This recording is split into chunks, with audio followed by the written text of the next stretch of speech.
Terima kasih pemirsa Seleb on Cam atas kesetiaannya bersama saluran yang menyajikan kisah para selebritis secara mendalam. Kemasyhuran negeri Ratu Elizabeth dengan ibu kotanya yang terkenal yaitu London ternyata membuat salah satu diva pop tanah air Krisdayanti penasaran.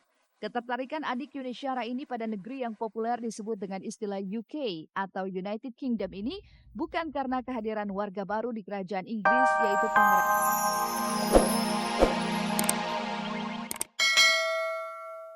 Mau cerai aja pasti langsung cepat. Nah, tapi kalau hanya ingin mempermalukan bukti-bukti ya silakan aja. Ya kalau menurut saya sih yang penting jangan diputar balikan fakta. Digelarnya agenda pagi tadi adalah upaya mediasi antara kedua belah pihak oleh majelis hakim. Namun Nia yang diwakili oleh kuasa hukumnya merasa tidak perlu melewati upaya mediasi. Karena kuasa hukum Nia menganggap jika sidang perceraian kliennya ini hanyalah sebuah syarat untuk melegalkan soal pisah ranjang mereka serta jatuhnya talak Farhad terhadap Nia beberapa waktu lalu. Lantas benarkah jika Nia berharap Farhad tidak hadir selama proses persidangan cerainya? Nia tidak mediasi. Udah lagi itu sebenarnya udah jelas. Sebenarnya mereka ini sudah cerai dan Mas Farhad sendiri udah pernah mengatakan saya ceraikan Nia dan Niati, dan itu pernah Al-Quran dia pegang sendiri, saya ceraikan Mbak Nia dan saya ceraikan kamu Nia dan Niati. Itu kan udah benar. Pada saat itu ada saksinya? Ada saksinya. Harapannya ya Mbak Nia minta apa yang dinyatakan oleh Farhad Abbas di media bahwa dia tidak akan mempersulit jalannya persidangan. Nah itu yang harapannya ya realisasikan gitu. Ya, lebih bagus Mas Farhad nggak usah datang gitu. Jadi 3 kali tidak datang udah putusannya first take. Jadi hakim akan memutuskan tidak hadirnya ini Farhadnya ya.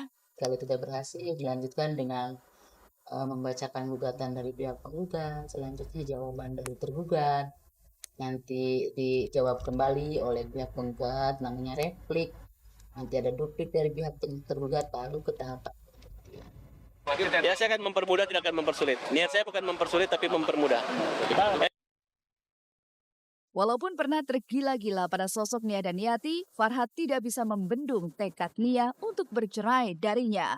Nia yang sudah tak sanggup lagi menyandang sebagai istri Farhad Abbas, selain ingin lepas dari ikatan pernikahan dengan Farhad, Nia berharap agar Farhad tak ingkar janji soal niatnya memberikan rumah yang mereka tempati di kawasan Kemang, Jakarta Selatan kepada anak sematawayangnya.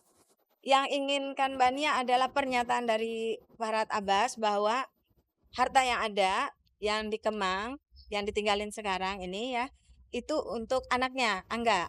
Nah itu agar segera dibuatkan akte hibahnya, seperti itu. Dan Mbak Nia tidak, dan itu memang aktenya namanya nama Mbak Nia, dan itu memang kedua belah pihak karena harta gono gini ya. Dan itu Mbak Nia minta direalisasi apa yang udah dibuat oleh Mas Farhad Abbas. Adalah kekhawatiran daripada Mbak Nia bahwa takutnya nggak konsisten apa yang dibuat pernyataan oleh Mas Farhad, itu ada. Tapi saya yakinkan, kita lihat nanti. Saya kan nggak perlu ganggu haknya Nia ya, hasil keringat Nia kan diambil semua. Ya kalau memang ada aturannya harus dibagi 2, ya kita bagi 2 aja, nggak masalah. Kalau anak ya silakan, kalau Nia mau ambil jaga, yang penting dia jaga, saya bisa ketemu silakan aja. Yang pasti tentang gugatan cerai aja dan pengasuhan anak ya. Proses persidangan cerai antara Nia dan Niati dengan Farhad Abbas seakan menjadi klimaks dari keharmonisan mereka selama ini. Lagi-lagi kehadiran orang ketiga dianggap menjadi pemicu mengenai alasan Nia menggugat cerai Farhad. Terlebih belakangan Farhad kerap lengket dengan Regina yang diakui sebagai juru bicaranya. Apakah kedekatan Farhad dengan juru bicaranya yang membuat Nia panas hingga tak memberi ampun untuk Farhad? Jika iya, mengapa Nia tak memasukkan hal ini dalam materi gugatan cerainya? Lantas benarkah jika terbukti terjadi affair antara Farhad dengan Regina, suami Regina pun akan menceraikan Regina? Emang kenapa? Emang Regina pacar saya? Apakah dia akan langsung menikah sama saya? Sampai marah? Suaminya santai-santai aja. Kenapa cemburu banget sama Regina? Kan Nia lebih hebat. Saya rasa ya itu balik lagi ya, kalau saya pribadi lucu jadi ngedengarnya gitu. Apa yang perlu saya dicemburui dari saya kan nggak perlu juga gitu. Kita tidak masukkan itu. Itu nanti kalau mempersulit mungkin kita akan masukkan dan kita akan panggil saksi-saksi lainnya agar hakim yakin bahwa ini tidak bisa dipertahankan lagi. Saya harus klarifikasi di sini bahwa permasalahan tersebut itu kan hanya isu yang dilontarkan, sengaja dibuat masalah dan Silvi ingin menjadi saksinya Bania dalam tanggal 12 besok ini. Jadi seolah-olah itu bahwa Regina lah penyebab keretakan rumah tangganya antara Fatabas dengan Bania. Padahal kan sudah dijelaskan oleh Fatabas bahwa keretakan rumah tangga itu kan sudah berlangsung 7 tahun yang lalu. Sepertinya biduk rumah tangga Nia dan Niati dengan Farhad Abbas memang telah hancur dan itu tak bisa disatukan lagi. Entah memang tidak ada lagi cinta atau 7 tahun menjalani hidup tak selayaknya suami istri membuat Farhad begitu santai menanggapi gugatan cerai Nia. Saya nggak menganggap itu menggugat, tapi itu menguat. Nah, dia menguatkan hatinya untuk meninggalkan atau saya. Kemudian saya nggak merasa punya istri, saya merasa punya artis. Saya nggak merasa diceraikan istri, saya merasa diceraikan artis. Nggak ada. Saya sekarang ini ya nggak pernah mau pikirin yang berat-berat, nyantai aja. Saya lihat anak-anak, kita punya iman, punya agama, segala sesuatu kita serahkan sama Allah.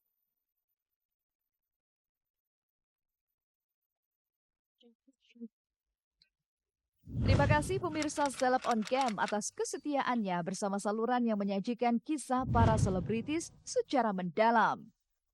Kemasyhuran negeri Ratu Elizabeth dengan ibu kotanya yang terkenal yaitu London ternyata membuat salah satu diva pop tanah air Krisdayanti penasaran. Ketertarikan adik Yuni Syara ini pada negeri yang populer disebut dengan istilah UK atau United Kingdom ini bukan karena kehadiran warga baru di kerajaan Inggris yaitu Pangeran George, putra pertama Pangeran William dan Kate Middleton, melainkan karena KD terpesona dengan struktur bangunan bersejarah yang tetap bertahan di tengah modernisasi. Dan beberapa waktu lalu, KD memboyong Amora, Kellen juga sang suami, Raul Lemos, terbang ke Inggris untuk berlibur sekaligus menuntaskan rasa penasarannya pada Museum Lilin yang terkenal akan tiruan tokoh-tokoh ternama, yaitu Museum Madame Tussauds. Kita udah landing di Heathrow, London. Kemana hari ini? Pagi ini kita mau ke London Eye. Terus karena kemarin kan kita udah antri beli tiket habis. Dan hari Minggu ini gak kebayang ramainya, tapi untungnya kita udah dapat tiket. Nah, tiket itu bisa langsung untuk kedua tempat yang masih kalau kita datang ke London. Itu London Eye sama Madame Tussauds. Nggak mau. Oke, Jack.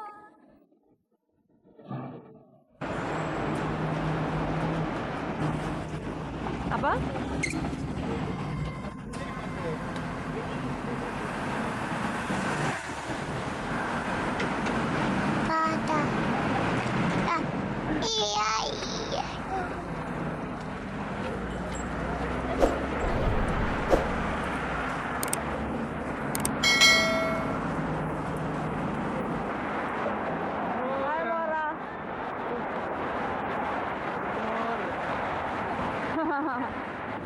Kita mau ke Madame Tussauds.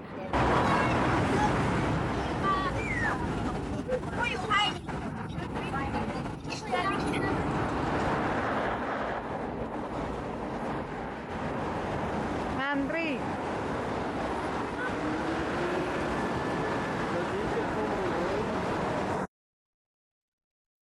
Inilah pengalaman pertama KD serta Raul ditemani dua buah hatinya yang masih balita menjelajahi kota London. Tanpa bantuan pengasuh, KD dan Raul bahu-membahu mengasuh Amora dan Kellen saat di London. Usia Kellen yang belum genap 1 tahun dipilih KD untuk berada dalam gendongannya. Sementara Amora lebih nyaman di gendongan sang ayah. Sebagai orang tua, KD dan Raul juga tidak egois memilih tempat tujuan wisata. Tram yang lalu lalang di jalanan kota London dan kereta dipilih KD sebagai alat transportasi dengan maksud agar anak-anaknya bisa menikmati perjalanan ini. Bahkan arena bermain yang tersebar di beberapa sudut kota London juga dipilih KD sebagai tempat bagi anak-anaknya untuk melampiaskan hasrat bermainnya. Kita di mana? Di stasiun kereta.